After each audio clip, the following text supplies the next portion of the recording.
Stand up. And now, stand-up community subscribers and listeners from around the globe, it's time to Stand Up with Pete Dominic, where we ask the important questions that impact you, your family, and your community. Such as, if Microsoft Edge is now everyone's second favorite web browser, does that mean online solitaire is the new OnlyFans? And with the glitzy Met Gala creating new fashion trends left and right, how could I get in on next year's event with a dress made entirely of unused aluminum foil? And now, the podcast host who unknowingly sets daily new fashion trends with his running shorts and Crocs, Pete Dominic!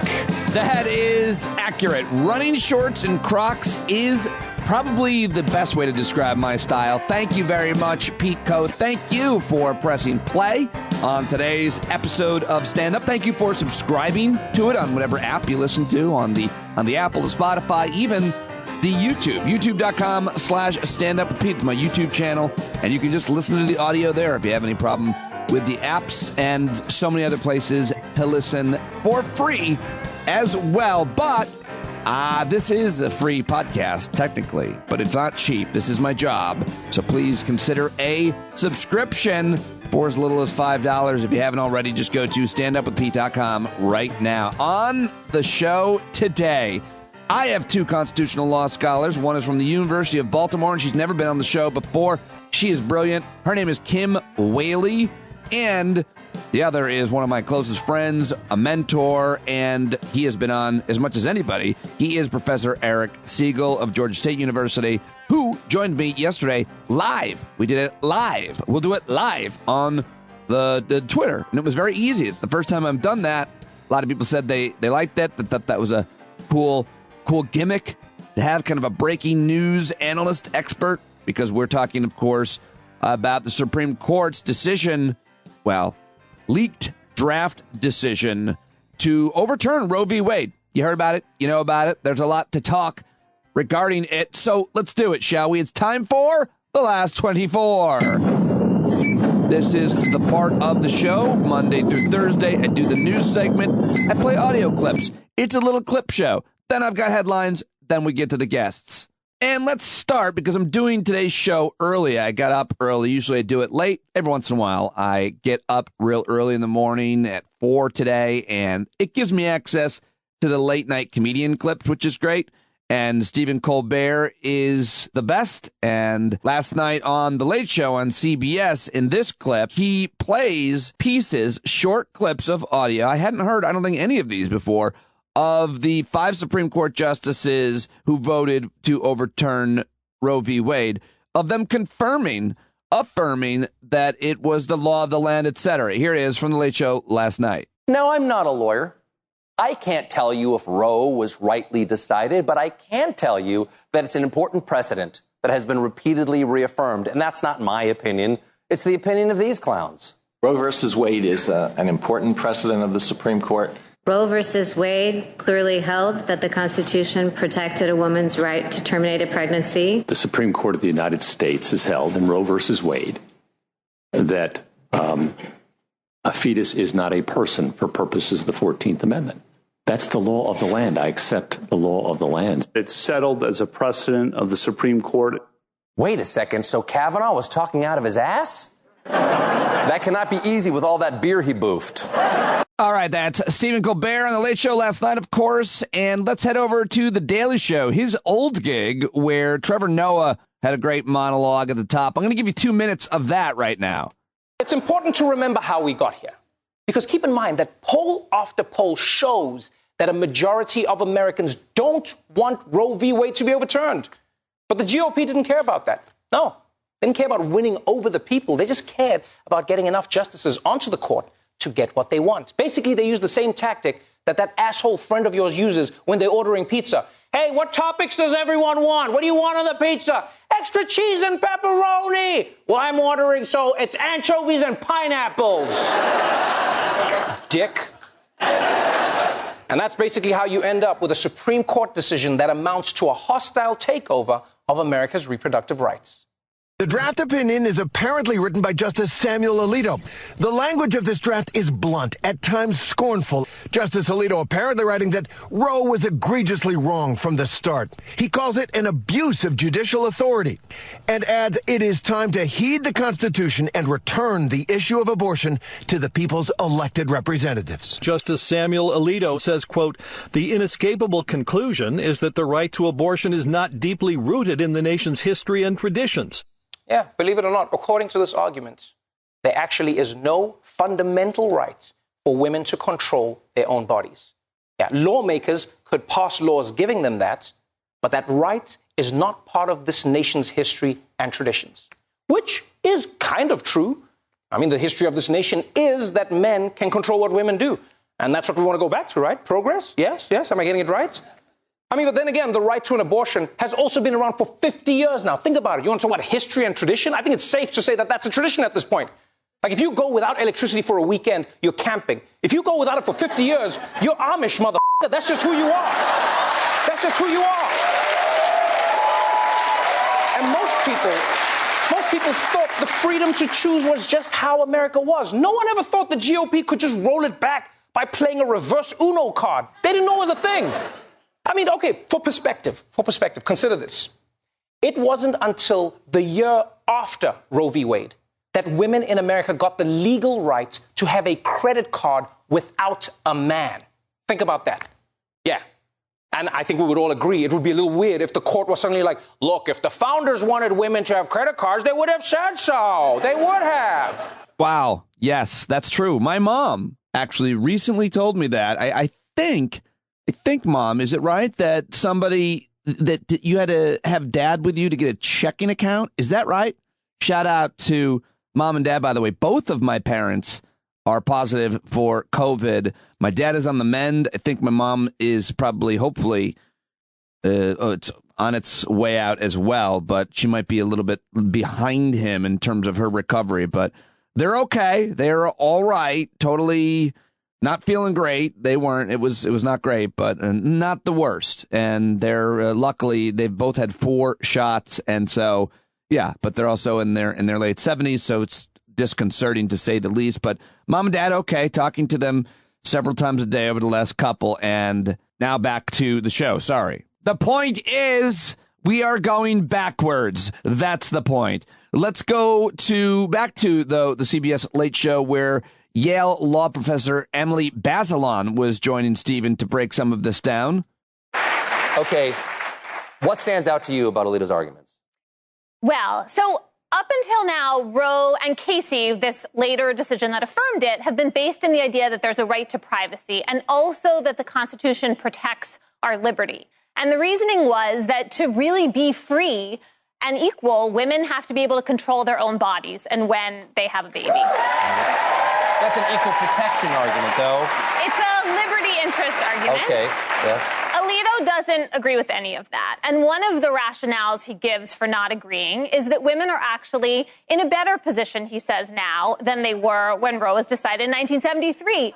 We have more protections against discrimination. And so that is part of his argument that this is no longer a liberty interest that the court needs to protect. You can just give it over to the states. So if privacy is not inherent in the Constitution, what does that affect? What other rulings could that affect? Is that Obergefell, which is gay marriage, or Loving v. Virginia, which is interracial marriage? Right. Well, if you go back to really the idea that if it's not written down in the Constitution, then it's kind of up for grabs now, then yes, it doesn't say same-sex marriage in the Constitution and doesn't even say that we can marry across racial lines in the Constitution. Those are ideas based on the interest in liberty and equality, but they're not in the text. And so it is possible that once you start shaking the foundation of what counts as privacy and liberty and equality, that these other really important decisions in American life could also be toppled. Alito says that's not what they're doing, but he is opening the door. Yes, indeedly do. He is. Emily Bazelon, great analysis from her. And yeah, I don't think that we're going to reverse interracial marriage. I asked Segall that one, and he said no. There's other things, obviously contraception and so many more freedoms that we have, but I don't think that's going to be one. I mean, it would be weird, right? Because one of the justices on the Supreme Court, at least right now, is a black man married to a white woman. So I don't think he's going to get, I think that vote's going to count. But maybe after he's gone, I don't know. But we'll see, obviously, and stay vigilant and be paying close attention for even a whiff of that one. Now, let's stay on the issue of women's rights, gender equity, because it's all of this, not just abortion, and go to the great Elie Mystal, who was on MSNBC yesterday. He joined Joy Reid on The Readout. Joy loaded him up, and he just went off. Classic Elie Mystal, on fire. People forget Casey, Planned Parenthood versus Casey. That's the one that said up until 1993, when that ruling happened, women had to ask their husbands for permission of what to do with their bodies. They had to have a man's permission, essentially, or a ward of the man you married. That is overlooked a lot, but that's also being thrown under the bus. Your thought about the decision itself? Alito's fundamental legal reasoning is that abortion is not a fundamental right because it doesn't go back to the founding, because the founding fathers didn't recognize abortion as a fundamental right. And he's right about that. The founding fathers didn't recognize abortion as a fundamental right because the founding fathers were racist, misogynist jerk faces who didn't believe that women had any rights at all. So of course they didn't believe that women had rights to their own bodies. The founding fathers didn't believe that marital rape was a thing. Couldn't be a thing, according to the founding fathers, according to Sam Alito. So that's the history that Sam Alito is accessing. Look, either you believe that the founding fathers, in their infinite wrongness, were overcome by the 14th Amendment, which guarantees equal protection to all people in this country, or you don't. And if you don't believe that the 14th Amendment guarantees women rights to their own reproductive system, just like a man has a right to his own reproductive system, if you don't believe that, then we are living in a situation where women have second-class citizen status. If you do believe that the 14th Amendment worked, then Samuel Alito's legal reasoning is laughable on its face and wrong. All right. Elie Mystal fired up, as always. Love that. And you didn't used to be able to say those things. So in a way, that's progress. And what I mean by that is be so harshly critical of the, quote, wisdom of the founding fathers. And I think Elie has been one to lead to change the way that they're spoken about. And I wonder how you feel about that. I'm totally fine with it. It's very, very old. They're very, very old and long gone. Okay. So, speaking of very old, the President of the United States was asked yesterday, should the Senate do away with the filibuster to codify Roe in front of what sounded like an aircraft that was ready to take off? Sir, Mr. President, should the Senate do away with the filibuster to codify Roe? I'm not prepared to make those judgments now about, but, I think the codification of Roe makes a lot of sense. Look, think what Roe says. Roe says what all basic mainstream religions have historically concluded, that the existence of a human life and being is a question. Is it at the moment of conception? Is it 6 months? Is it 6 weeks? Is it quickening, like Aquinas argued? So the idea that we're going to make a judgment that is going to say that no one can make the judgment to choose to abort a child based on a decision by the Supreme Court, I think goes way overboard. Thank you guys. Well, there is the president's hot take in front of an airplane and referencing St. Thomas Aquinas, who isn't he a famous Roman Catholic philosopher? Yes. Thomas Aquinas was an Italian Dominican friar and priest who was immensely influential philosopher, theologian, and jurist in the tradition of scholasticism. Anyway, that's the guy that the president referred to. The last guy referred more to the philosophy of people like David Duke, but I'm digressing. Let's get back to the clip show. Speaking of the former president, here's all you need to know about the current president of the Ultimate Fighting Champion League, the mixed martial arts. That's like the most popular league in the world now, or in the country, or certainly very, very popular. Anyway, here he is, Dana White, praising Donald Trump on the Pivot podcast. That guy's been a friend of mine for 20 years. He's one of the most stand-up, solid dudes that I've ever met in my life. If he gives you his word, Done. I'm going to tell you a story off camera about him when we're done. Yeah, you can we can't get the presidential pivot right now. I mean, you'll see why after. But yeah, no. Listen, that guy's my friend, man. It's like we've been friends for a long time, and nobody wants to get dragged out into the political arena. It's all fucking bullshit, and you know what I mean. It's all just a bunch of bullshit. Oh, okay. It's all just a bunch of bullshit, I guess. Wow. I can't believe that guy is also the head of a league where men and women, to be fair, try to kill each other. Okay. Well, let's continue to check in with Earth 2. And now let's stop at Fox News, where Lindsey Graham and Sean Hannity were chatting.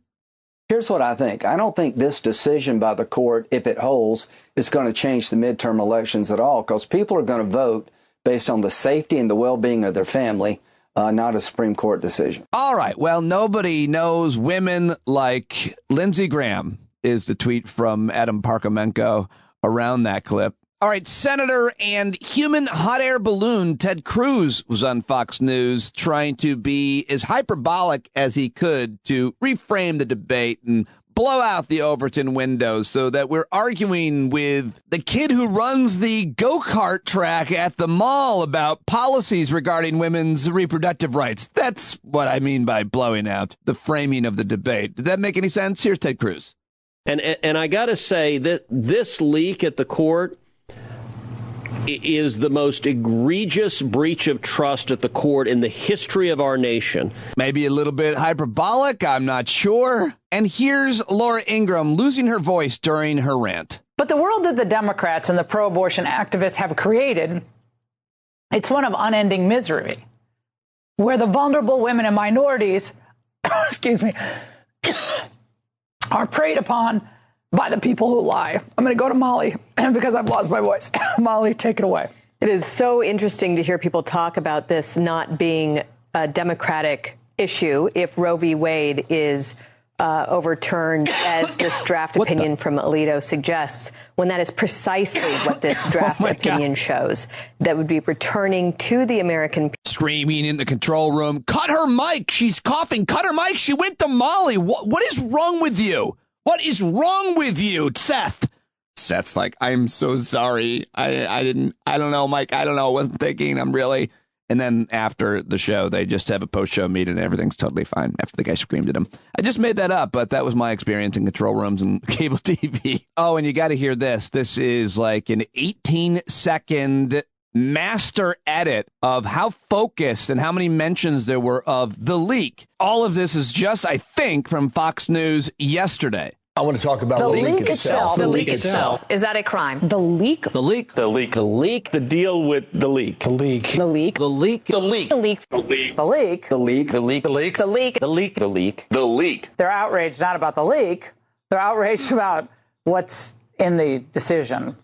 All right, let's go back to one more very satisfying rant from the legend, Elie Mystal. By the way, I saw this because Patton Oswalt tweeted it, and it's had hundreds of thousands of views already. Obviously, they were lying. They've been lying the entire time. But my question is simply to the Democrats, now, what are you prepared to do? Now that their lies have been exposed, now that the obvious jig is up, what did you think was going to happen in 2004 when they replaced Sandra Day O'Connor, the deciding vote in Planned Parenthood v. Casey, with Samuel Alito? What did you think was going to happen when 52% of white women and 62% of white men couldn't vote for the email lady and instead voted for Donald Trump? What did you think was going to happen when Mitch McConnell stole the Supreme Court seat? What did you think was going to happen when these people had a COVID party on top of Ruth Bader Ginsburg's grave? What did you think they were celebrating? Did you think they were, oh, yay, federalism? Was that the party? No, they promised to do this. They are doing it. Now, what are you prepared to do to stop them from doing it is the only question that matters today. Yes, indeed. And that is where I'm going to wrap the clip show and get to the headlines here on The Last 24. The news segment. Nobody does it better, by the way. I'm just going to go ahead and brag. I'm out here in the shed putting this together. I've become a master with the editing software and the news scanning and the contextualization, and have 500 producers out here with me like they do with the New York Times and CNN and Sirius XM. No, well, at Sirius they had like two, 2 or 3. I had 3 at one point, and that was apparently a massive deal. You know, I look back at that now and go, what were they doing all day?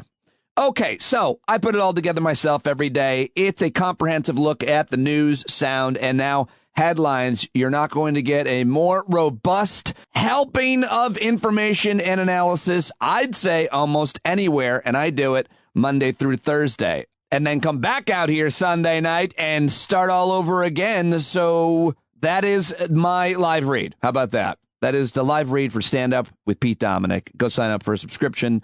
And now let's get to those headlines. Starting, of course, and again with another hilarious news dump jingle inspired by an actual news story pretty much every time now. It's the great Pete Co at Pete Co, Coevo on Twitter. This jingle is inspired by flocks of sheep they are using to help reduce wildfire risks in northern Nevada. Nevada sheep are eating grass, firemen feeling chuffed. They're reducing wildfire fuels on today's news dump. Man, how do you sing "They're reducing wildfire fuels" that well? Man, the man has the tongue of an acrobat. Wow, that just gave me unsavory thoughts. Pete Co, thank you very much. Now on to some more important headlines. Although that sheep thing is pretty interesting. That's no joke. And neither is this no joke. Holy cow, I'm just seeing this. Dave Chappelle, considered, well, by me and many others, one of the greatest comedians ever, although his last specials have been very divisive and controversial, and some argue not that funny. Anyway, but he's still one of the greatest. He was attacked on stage. He was attacked on stage last night in Los Angeles at the Netflix Comedy Festival. Dave Chappelle was rushed and tackled by an individual while on stage at the Hollywood Bowl in Los Angeles on Tuesday night during Netflix's first ever live comedy festival. It was live. It's crazy. And after it happened, Chris Rock, who was there with him, said, "Was that Will Smith?" Seriously, you can go watch this and listen to it. The audio's not great. And then Dave Chappelle joked, "I think it was a trans man." So, yeah, that's going to be dominating a lot of media tomorrow. I wish it weren't. Terrible situation, though.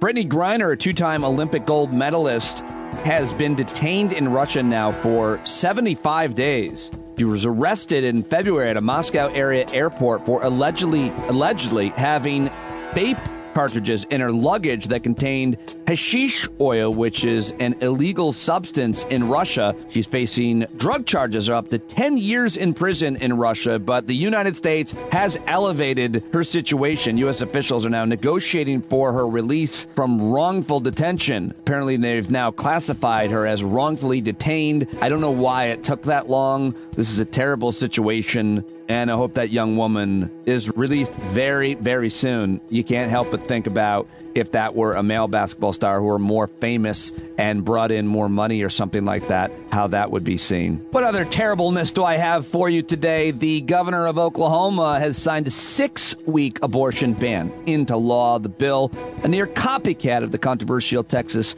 abortion law. I talked to the president of Planned Parenthood, Great Plains, Emily Wales, about this, I think 2 weeks ago here on the show.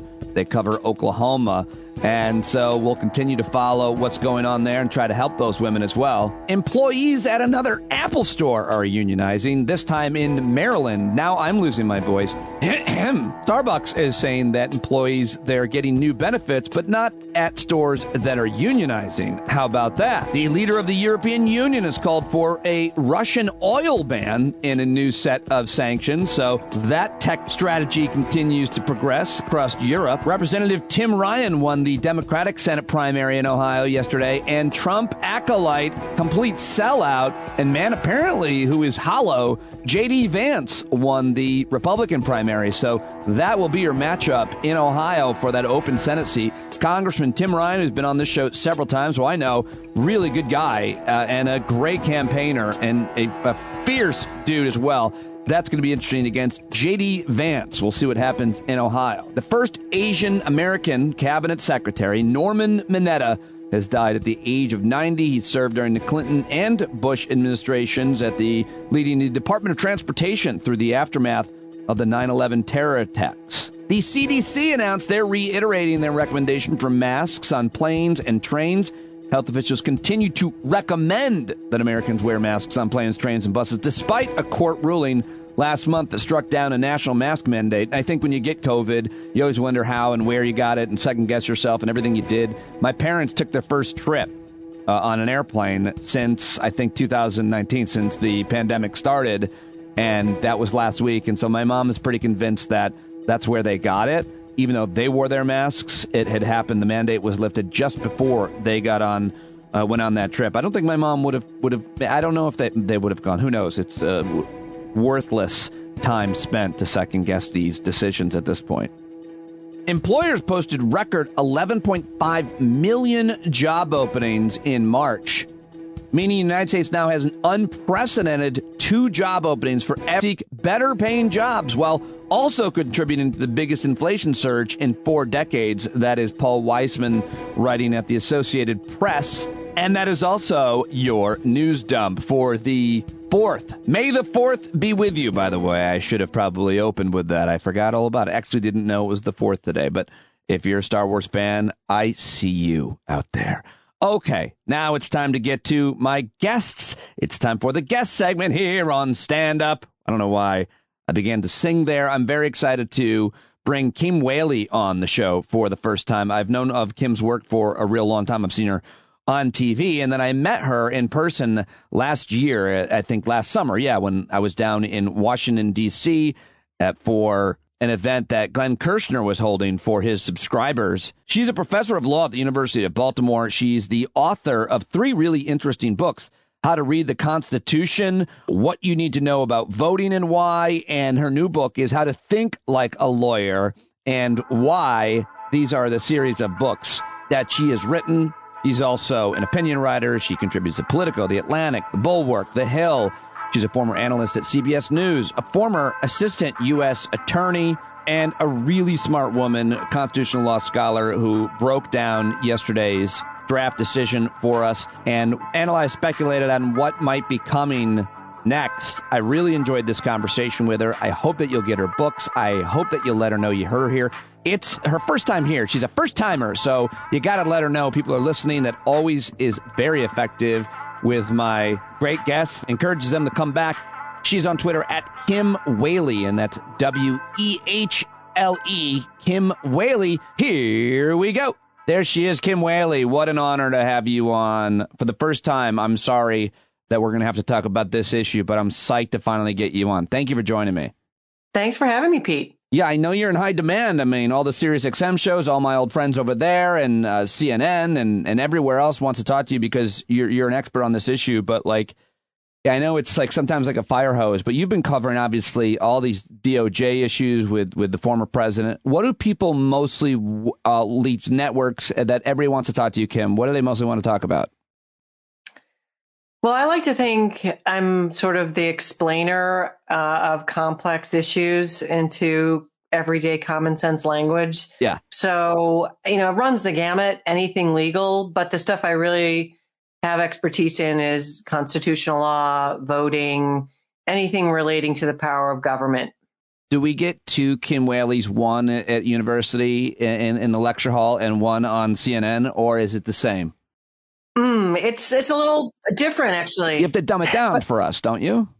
Well, not necessarily. I think it's probably similar in terms of framing stuff in common sense language that I do in the classroom. I'm a little more. There's more personality in the classroom, though, Pete. Actually. Oh, really? Well, give me that. Yeah. I can be entertaining. All right. Well, that's the one. That's the one we're looking for here on this show. You can go on CNN and talk with. Although, I mean, if you're talking to Laura Coates, I'm sure you guys have fun, right? Yeah. Well, she's terrific. I mean, they're all. Those folks are all pretty terrific. The problem, as you know, is when you get a half a minute to compact some major legal principle into a soundbite. There's not much time for joviality. So I'll just say this real quickly. I made a fraudulent career on commentating about legal, financial, and political issues because I was good at what you just said. So I would call you up, or an expert. You'd explain it to me. I'd compact it. I'd go on CNN and they'd ask me about it. And to any network's discredit, forever inviting me to talk about credit default swaps. And then I would just pray, Kim, that they wouldn't ask a follow-up because I only had 2 minutes of knowledge on this issue. If they ask a follow-up, the curtain would be pulled back and I would be seen as Oz. Yeah, except we all know after you've done this a few times, you can pivot on the follow-up to what you want to say. You are right about that. It's your audience. That's what I've learned. I'm not on the hot seat. And I'm really, really there to educate people. So yeah, I saw exactly that happen last night when the great Lawrence O'Donnell had Cecile Richards and Wendy Davis on, and he asked Cecile the legal question that he should have been asking Wendy Davis, and she did exactly what you just said. She's like, that's a legal question. But what I do want to say is, and she made this impassioned plea about, something brilliant. But anyway, before we get into this issue, it was awesome.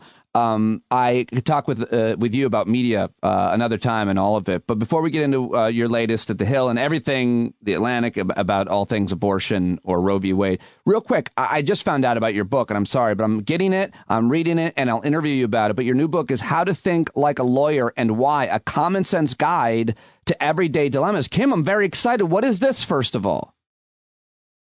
It's the third in a series. The first is on the Constitution. The second is on voting. And this one, honestly, Pete, is it's an effort to provide a methodology for talking through hard problems that doesn't, get us mired into black and white, I'm right, you're wrong thinking.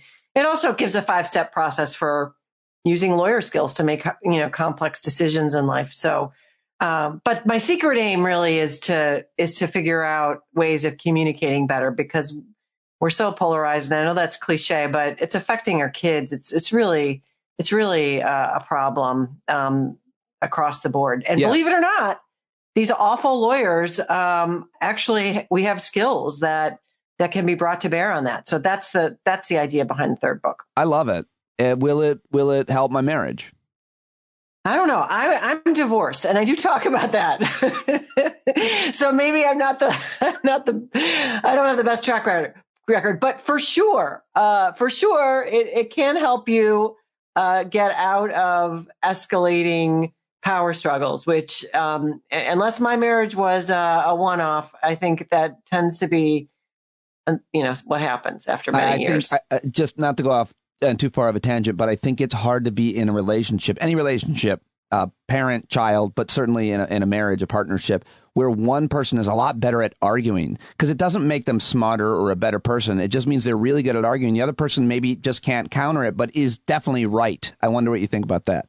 Well, that sounds familiar. I would say I'm probably in the former category as far as good at arguing. Yeah, me too. But, we'll talk about the book hopefully another time. But, really the idea behind it is that some of these big issues are actually sort of like amalgamations of lots of tiny issues.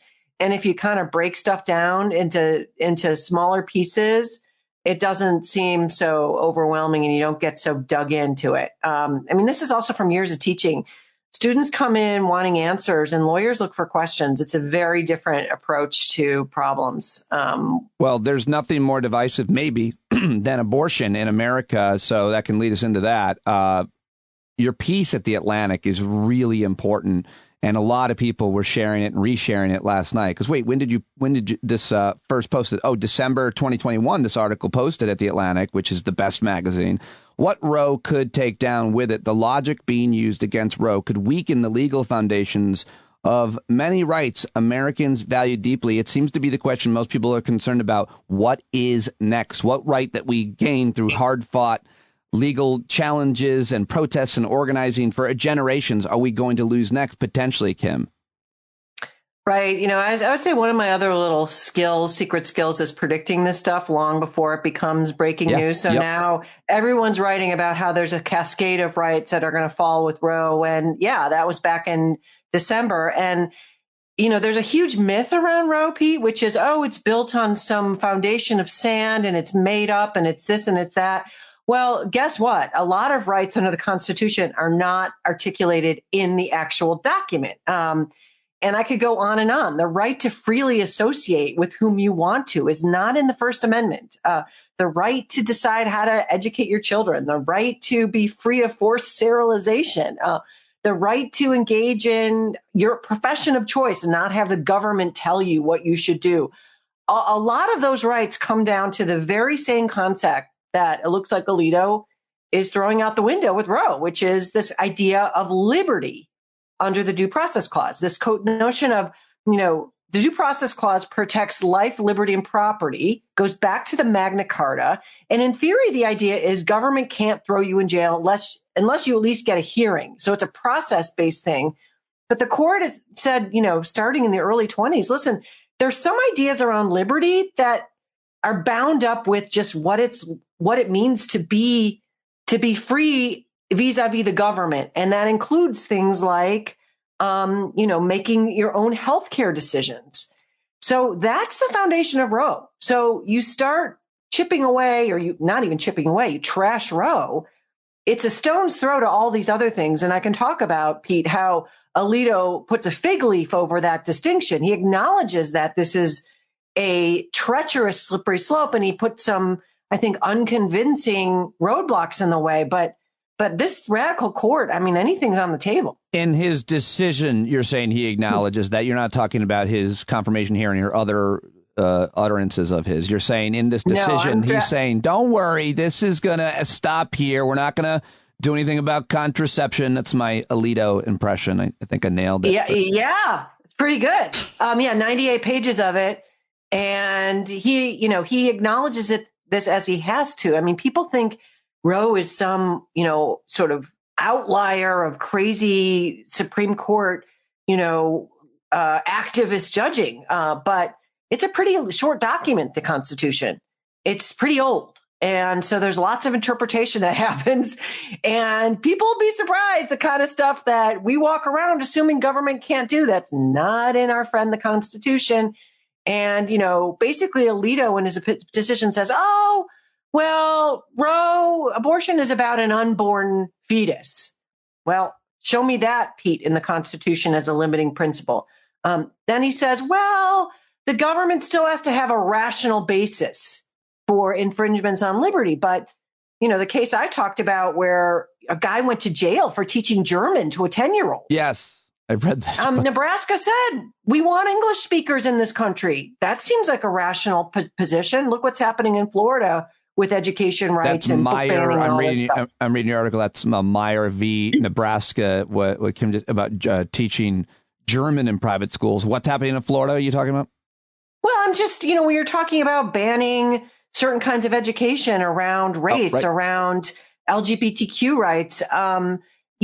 What is the state's interest in that?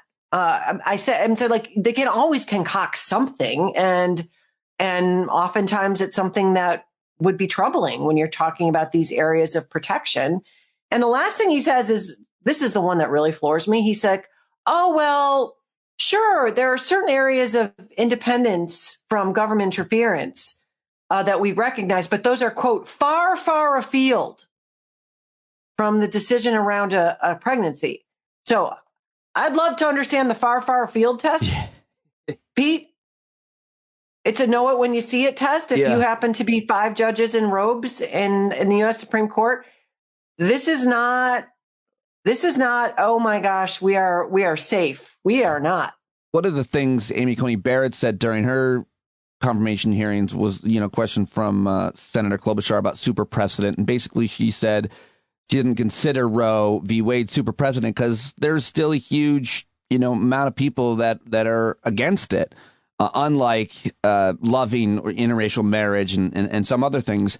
And I wonder what the same question would be for something like contraception. Like, Kim, how sure are you that there might be a groundswell or a movement for coming after contraception next, or marriage equality, gay marriage after that or before it?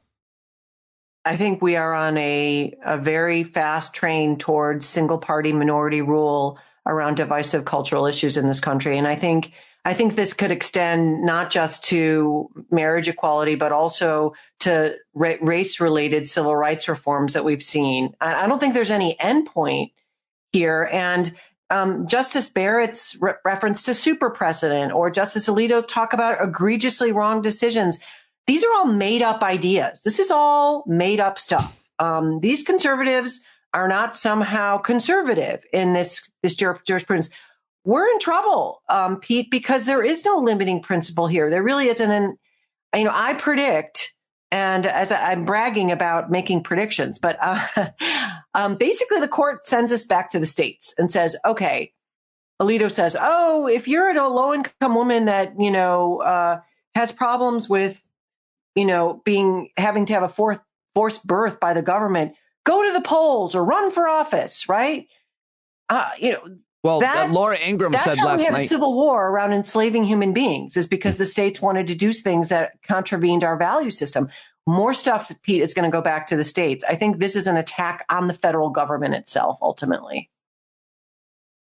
I'll just let that sit there for a moment. What do you think about, is it even a good question? Does the leak matter in terms of affecting, do you think, the final decision? I know that's just, anybody's best guess too, but given the makeup of the court, what you know of these justices, this issue, and obviously people are, referencing Justice Roberts flipping on Obamacare. This is not that, I feel, but what do you think? What does the leak do to the decision? I think it sets it in stone. I mean, there's been speculation around the leak, and a thread I just read before we went on air from a former clerk who's now, I think, at Yale, former Supreme Court clerk. And she suggests, based on her experience, it was probably from the right. The leak came from the conservative justices to put this thing in stone on these very radical ideas. And, the other thing that's a little scary is they floated out there this idea of the opinion articulating that fetuses somehow have rights. Of course, if that gets some legs, then we could see abortion be banned as a matter of the Constitution down the road. Now, I haven't looked into that. I can't say from a scholar standpoint how strong that is, but we're just in this parallel, bizarre universe where everything's on the table. And my message to people is, denial is not a river in Egypt, as my mother would say. It's not helpful for us to pretend this is not happening. That to me is not helpful. And I talk a lot about democracy as well. I mean, we need to wake up and start getting aggressive about protecting our rights, because they're not there when the sun rises in the morning just because we're American. So well said, and so great to talk to you. What do you think about the argument that if the legislative branch were able to codify a woman's right to an abortion, that would settle something here? Because I think that wouldn't the court just then take that and toss that too? Well, as I said just now, if the court were to find that the fetus has a constitutional right to life, then that would render a federal approach, a statutory approach, potentially unconstitutional. Right. I see. So go on. So, the amazing thing, Pete, about the Supreme Court is it's really hard to actually, for you and I as citizens, to amend the Constitution. It takes both houses of Congress, supermajorities, and a supermajority of state legislatures. But the court, these 5 folks who are unelected, 3 of them put on the court by a president, Donald Trump, who did not win the popular vote, who had 2 impeachments. When they interpret the Constitution, it's like an amendment to the actual Constitution. And that's really a flaw in the system. The way that they interpret it is like an amendment itself. Yeah.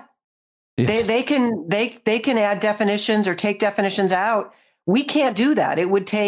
It takes a massive democratic effort that's virtually impossible in our polarized world these days to actually add an amendment, to add language. Right.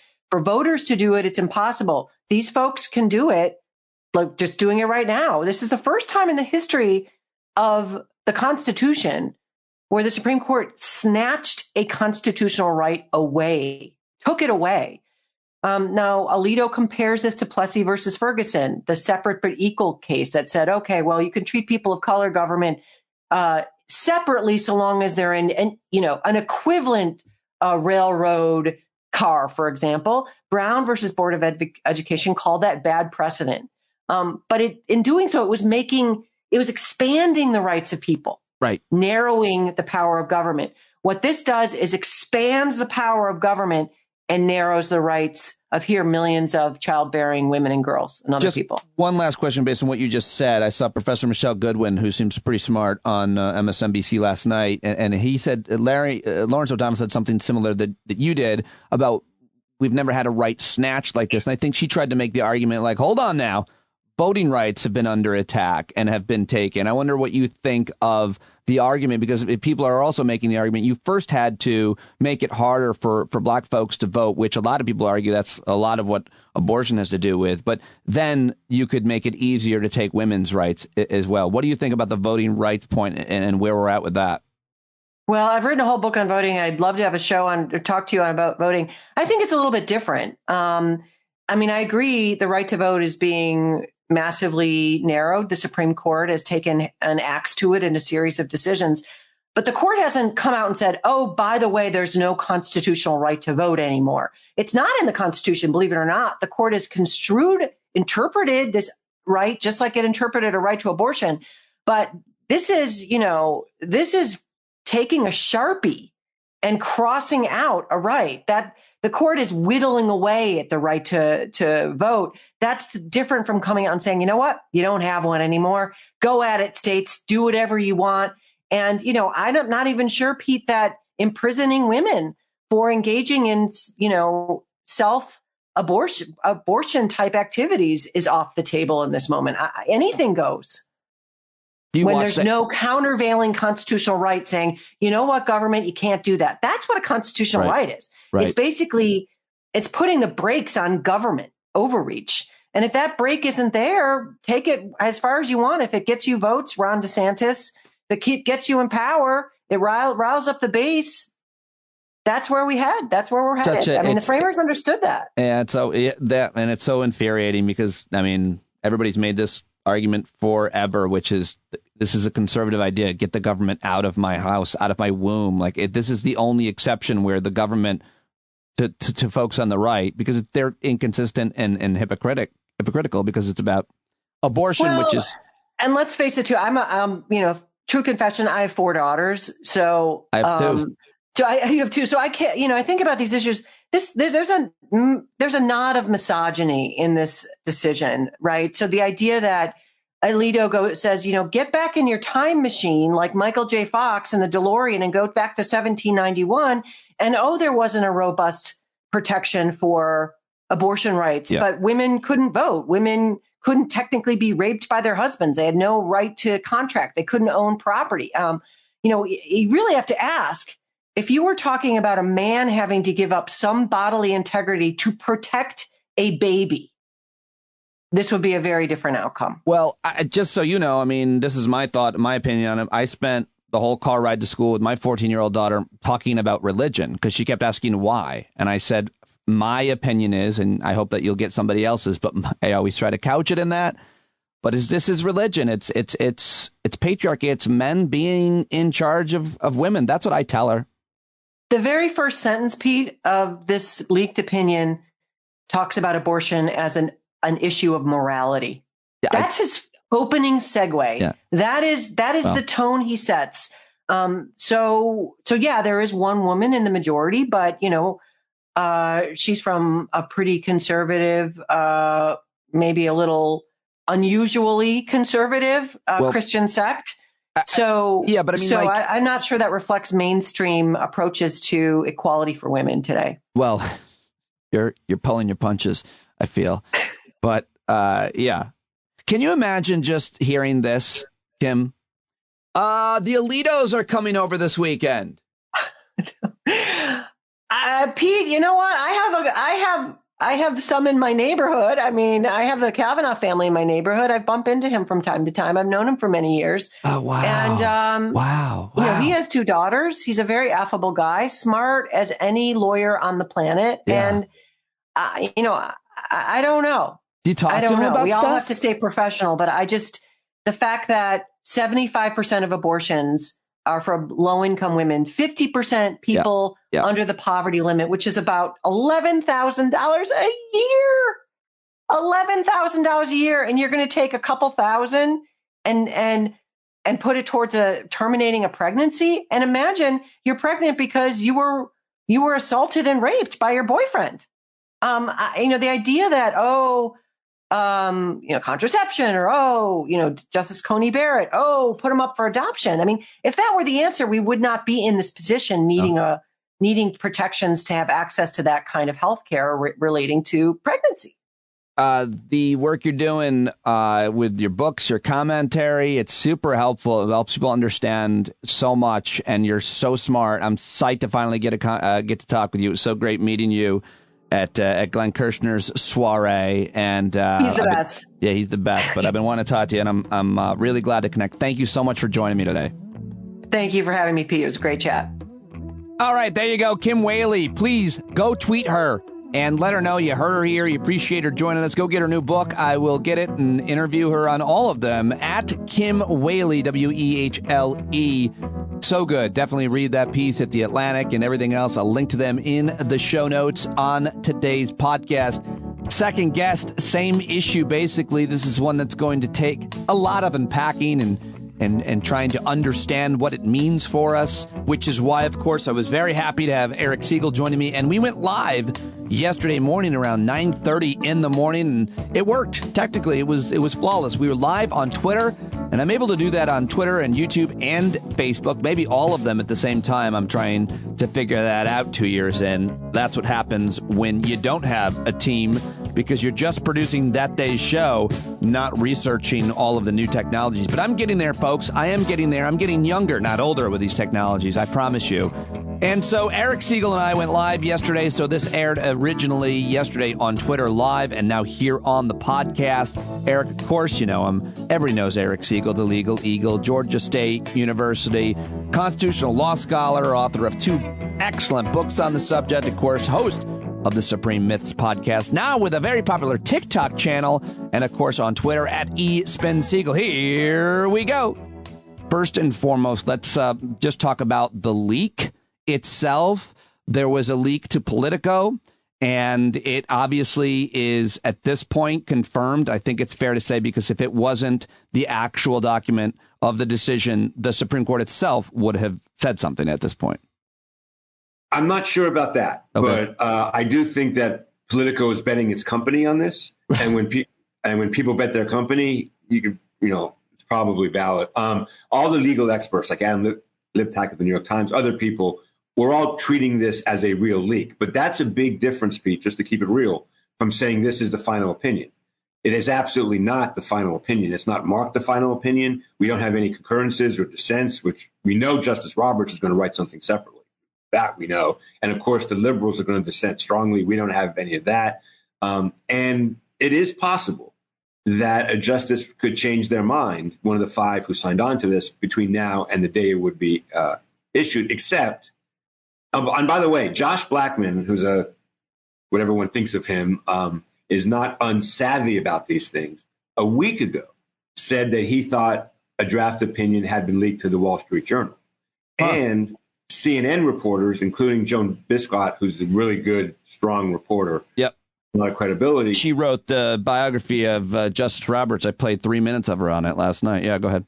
Yes, she did. And she also is suggesting that she knew that the 5 were going to vote to overturn, and Roberts was going to vote to uphold the 15-week ban, but not join the overturning. And all of that happened before last night. So it all adds up. So far, it all adds up. And the leak is not the big story, of course. The big story is the content of the decision. I know you know that. I want to say one thing about the leak. To the extent, the way it works in the Supreme Court is a meeting conference, they vote, the opinion gets assigned, and then a draft opinion is circulated to all the justices. Occasionally, and especially in big cases, a justice will change their mind. The best example of this we have in recent history, with the reporting of Joan Biscott, and we know this is true, is that Justice Roberts changed his mind in the Affordable Care Act case. Just a month or so before that decision came out, he was going to strike down the whole law. And then he changed his mind in May or June. The point here is if another justice of the 5 who are signing this opinion, in theory, if they've had thought about changing their mind, it's extremely unlikely they could do so now because they would be criticized as just bowing to political pressure.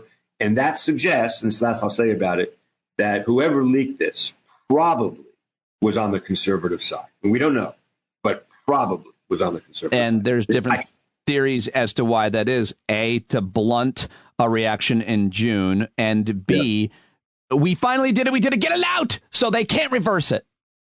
Well, and yes, and C, to stop a justice from changing their mind. Right. I mean, also, the other thing is Justice Kennedy in 1989 effectively voted to overturn Roe versus Wade. And then in Casey, which this draft opinion overturns, he changed his mind. And he did it very publicly, by the way. He said, I don't know if he effectively said, I don't know if I'm doing the right or wrong thing. So I hope someday we find out who leaked this. There's some reporting that they're going to commission the FBI to investigate, which wouldn't surprise me. Although an interesting question is this a violation of any criminal law? And I'm not sure that it is. Okay. Let's not get bogged down in that. Yeah. Let's get to the content, I guess, of the decision. That's a good place to go to next. Samuel Alito wrote this. Have you had time to review the 98 pages?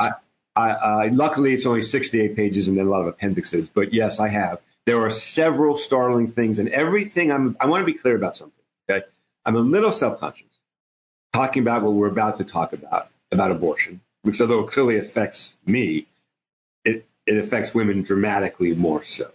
So I want to say something. I have been following very carefully a professor since the leak last night, a professor named Mary Ziegler, who has written 4 books on abortion with a 5th coming out. She is my go-to person. Rick Hasen tweeted. Rick Hasen's the most famous voting rights law professor in America. He tweeted this morning, follow Mary Ziegler. Everything I'm about to say, I believe Mary agrees with. And we don't agree on everything about abortion. On my podcast, we disagreed on some stuff. But I am saying this, and I'm telling you that I think Mary agrees. The tone of the opinion, first of all, is startling. It is a Alito specialty. It is mean. It is mean-spirited.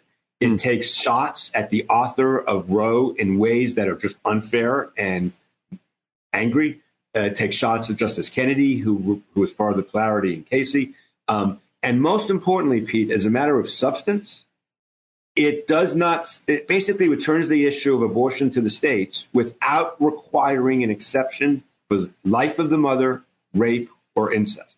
Now, those issues are not directly raised by this case, but, when Justice Rehnquist used to dissent from all of the abortion cases, his position was the states can outlaw abortion unless the life of the mother is at stake. That was his position. He was pretty conservative on these things.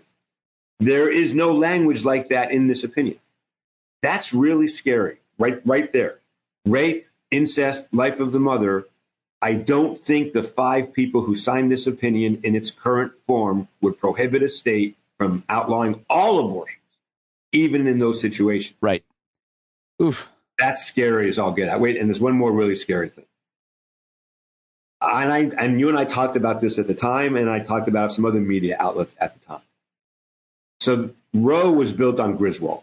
Griswold struck down Connecticut's law prohibiting all contraception. The main opinion in Griswold found a right to privacy. That right to privacy became Roe. Justice Kavanaugh, at his confirmation hearing, was asked about Griswold, and he actually talked about it. Most of the time they duck these issues. Kavanaugh didn't duck it. He said, I agree with Justice White's concurring opinion in Griswold, not the majority opinion. Justice White's concurring opinion did not find a right to privacy, and Justice White dissented in Roe. Justice White wrote a one day only opinion about the Connecticut statute that he thought was unconstitutional on the facts. The reason I'm talking about all of that, if that was Kavanaugh signaling that he might in fact allow states to ban contraception, and the 5 people who allegedly are signing on to this draft opinion, the spirit of this opinion suggests contraception could be banned. And Pete, I am telling you, it's about religion. All of this. I couldn't agree more on that. And obviously, I'm not.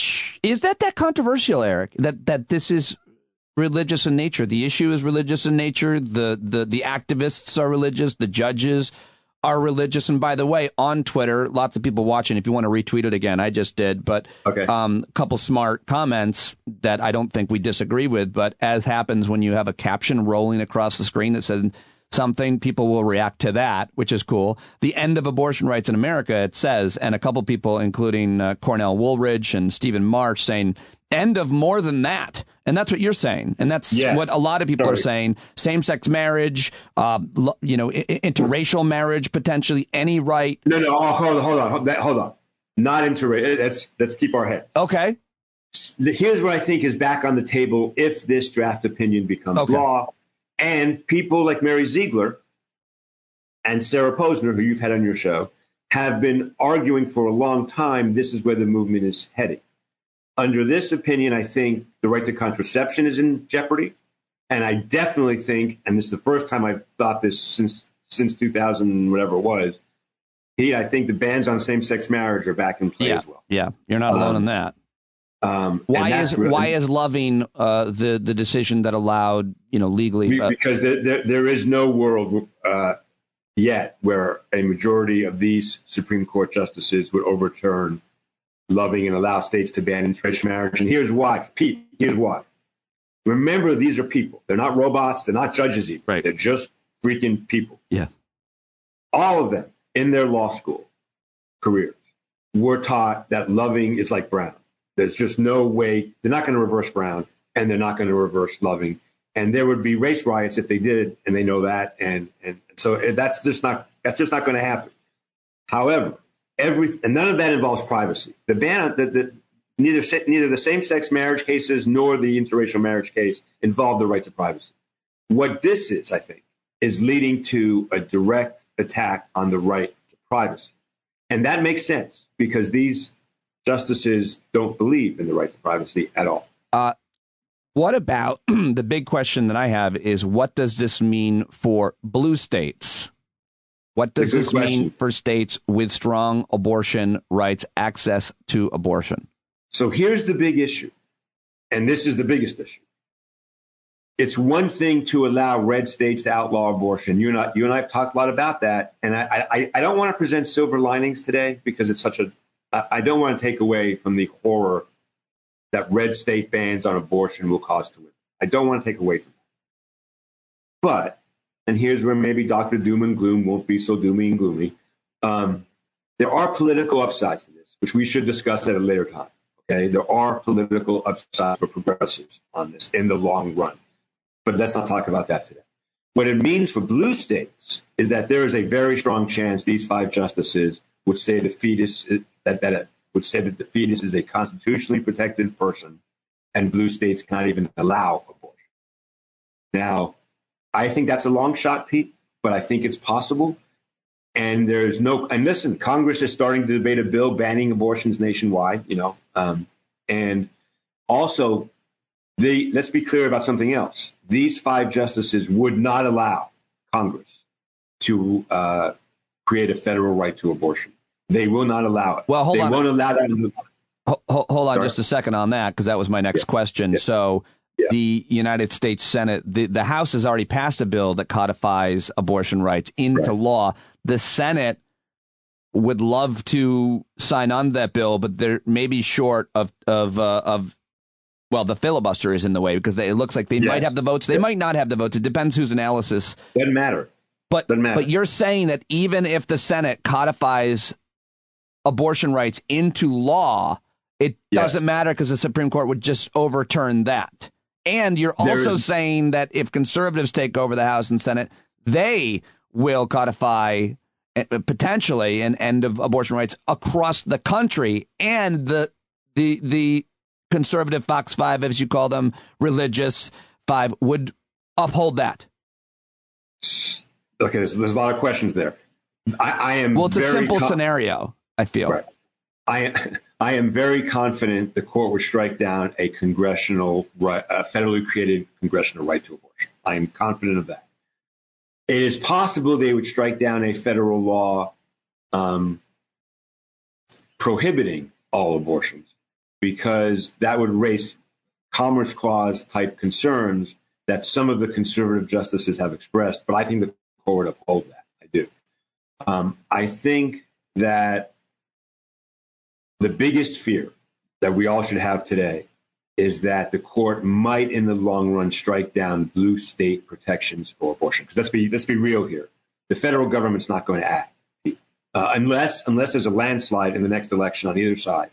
They're not going to end the filibuster on this issue, I wouldn't think. But more importantly, in a world where Congress would pass a law prohibiting states from allowing abortion, we're already lost. That's a world where civil disobedience and maybe is the only thing that could possibly. All right, here's the Supreme Court won't help us there, is what I'm saying. My big final question is the precedent of this happening. A lot of people saying we gained this right in 1973 through a generations-long fight, activists, and so on. We are now going to lose a right, and people saying this is kind of unprecedented. The court taking a right. We could talk about voting rights, as some people have pointed to, and they had to do that first. Some people have also pointed to. But this was settled. It was precedent. The stare decisis legal term, well meaning done. It was there. And this would be, what would this be? Now, this isn't Segall's opinion. This is just facts in terms of the history of the Supreme Court overturning something like this decided 50 years ago. What's the precedent for that? So your audience who follows me knows, and those who don't follow me, that you have a guest house. That I know that I have always said that in my constitutional law fantasy world, Roe and Casey are wrong, just like Heller was wrong, just like, all kinds of cases are wrong because the judges shouldn't interfere. Having said that, I've also said that we've never had a situation where we had a landmark Supreme Court case where 8 times the Reagan-Bush administration, 8 times in 12 years, they expressly asked the Supreme Court to overrule Roe. 8 times in 12 years. When the court finally addressed that issue, it said, we're going to change Roe, but we're not going to overturn Roe. And now they're overturning the case that said they wouldn't overturn Roe. That is unprecedented. And I don't want to be selfish about this, but as I said on Twitter, and a lot of people have sympathy for, when we're in a situation where the people on the Supreme Court feel they are at complete liberty to overturn a landmark case that affirmed the landmark case. It's a double precedent. Some people have called it a super precedent. Alito and his cohorts are overturning a super precedent in a way that's never been done like this. So let me be clear about that. The separate but equal doctrine was born in the 1890s, and it was affirmed by the court over time. But it really, and the court did poke holes in it, and then it was reversed in Brown versus Board of Education. But there was never a super precedent idea before Brown. There was never the idea that the court reevaluated Plessy versus Ferguson, which is the separate but equal case, and said, we're being asked to overturn this, we're not going to. In Casey, the justices mentioned, we are asked to overturn Roe in this case, and we're not going to do that. To overturn that is something a real court simply would not do. And I find it fascinating to listen to court watchers and analysts like yourself who can examine, who watch the confirmation hearings of all the conservative justices who particularly who signed on to this, and who can pick them apart. So that'll be my last question, because Amy Coney Barrett said in her Supreme Court hearing about this super precedent idea that Roe v. Wade doesn't qualify because this is a thing that people haven't given up on wanting to overturn. There's no groundswell to overturn some of these other decisions that you just mentioned and were mentioned earlier. But this one, it's not super precedent because people haven't given up on this. This is still very controversial. What about her testimony or confirmation hearing, or Kavanaugh or Gorsuch, or I think Alito's?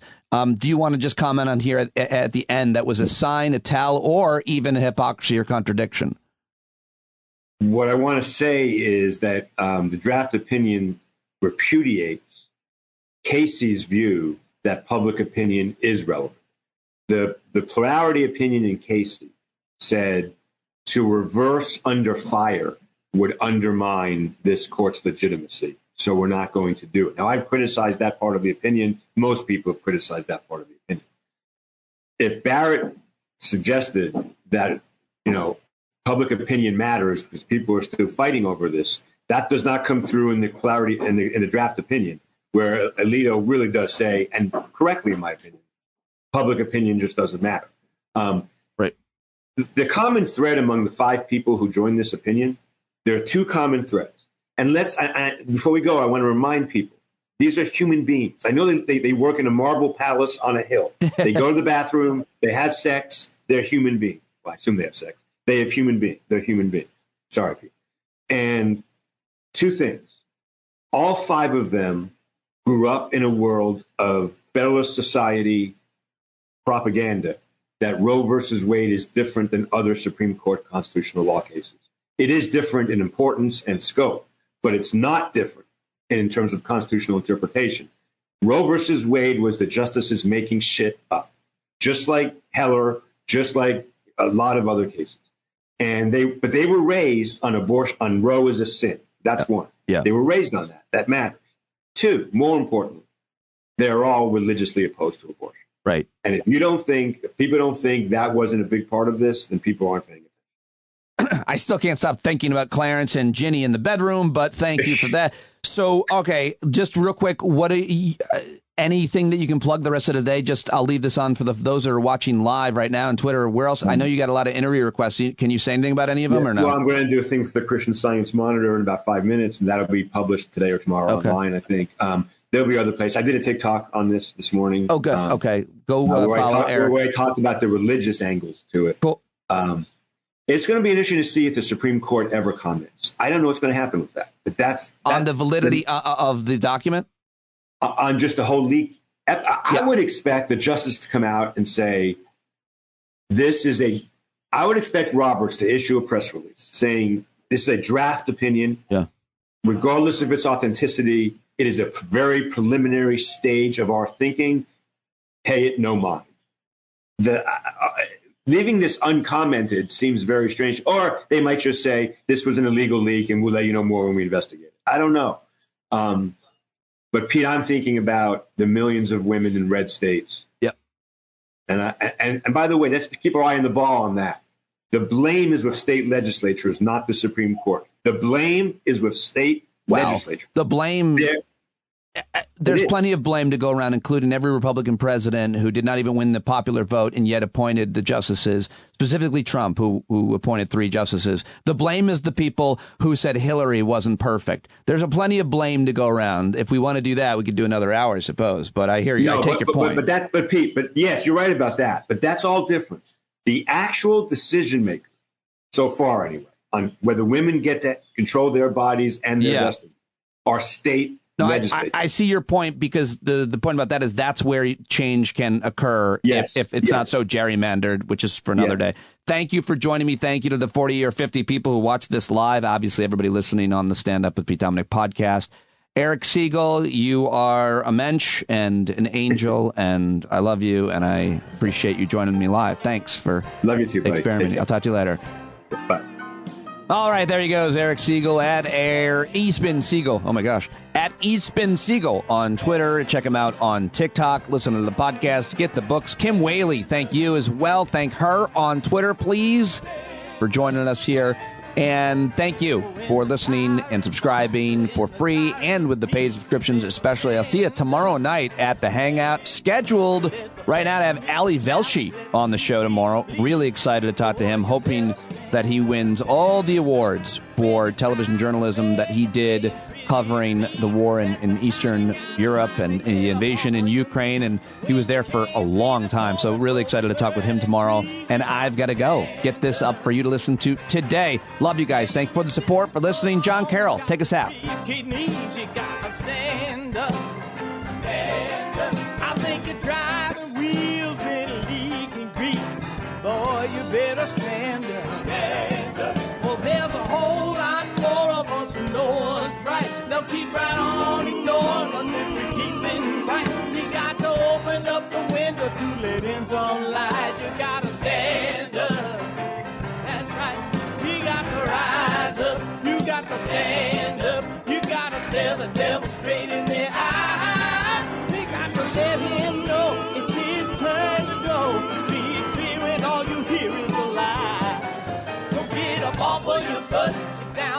for your fence. Even if it ain't a very friendly audience, well, they'll begin to listen when you start making sense. And you stand up, stand up. No need to point your rifle to defend your town. Just stand up, stand up.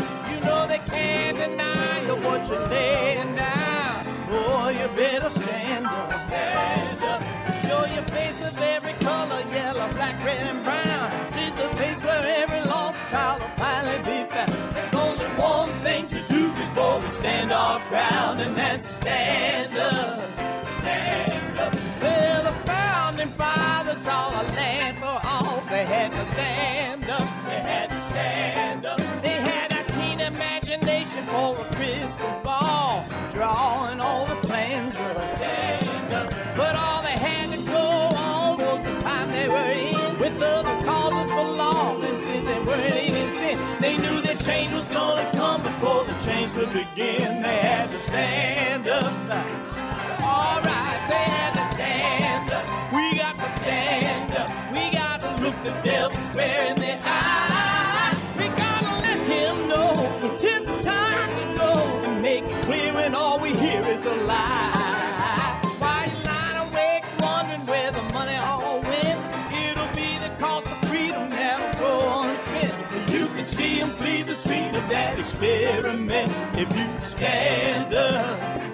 All right, we got to speak up, we got to reach up and raise your voice in every way you know how. Don't be toes up, you got to show up. Ain't no better time to do it but now. No need to pledge allegiance to no wanton tribe. Rise up, show obedience to the voice inside, and listen well and it'll tell you not to run and hide. It says